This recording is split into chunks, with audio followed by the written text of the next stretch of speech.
একবেলার খাবার আর সামান্য ত্রাণের আশায় দেওয়া একটি আঙুলের ছাপই কাল হয়েছে শত শত মানুষের জীবনে। জন্ম ও বেড়ে ওঠা বাংলাদেশে হলেও সরকারি তথ্যাদি ও আন্তর্জাতিক ডাটাবেজে তারা এখন রোহিঙ্গা।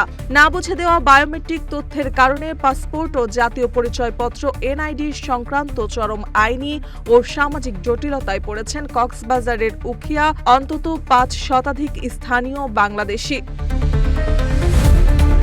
দৈনিক যুগান্তরের এক প্রতিবেদনে উঠে এসেছে এই ভয়াবহ বাস্তবতার চিত্র।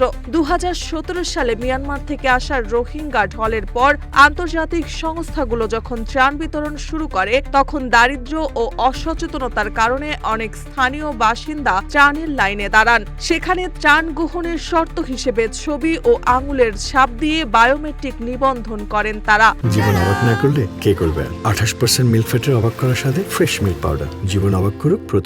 সেই মুহূর্তের অসচেতন সিদ্ধান্ত আজ আন্তর্জাতিক ডাটাবেজে তাদের রোহিঙ্গা বানিয়ে দিয়েছে।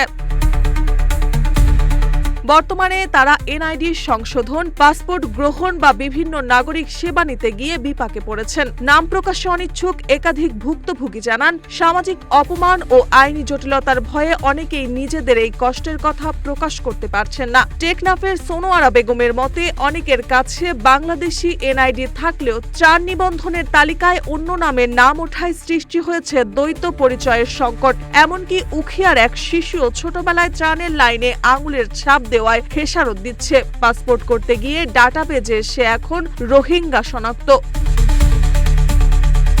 এ বিষয়ে শরণার্থী ত্রাণ ও প্রত্যাবাসন কমিশনার RRRC মোহাম্মদ মিজানুর রহমান জানান, দারিদ্র্য ও অজ্ঞতার সুযোগেই এই স্থানীয় বাসিন্দারা আন্তর্জাতিক তথ্য ভাণ্ডারে যুক্ত হয়েছেন। যেহেতু বিষয়টি আন্তর্জাতিক ডাটাবেজের সঙ্গে যুক্ত, তাই তালিকা থেকে নাম বাদ দেওয়া বেশ জটিল। তবে কক্সবাজার জেলা প্রশাসন জানিয়েছে, ভুক্তভোগীদের এই সংকট নিরসনে RRRCর সঙ্গে আলোচনা করে দ্রুত আইনগত ও নীতিগত পদক্ষেপ নেওয়া হবে। মার্জিয়া মৌ, রূপালী বাংলাদেশ।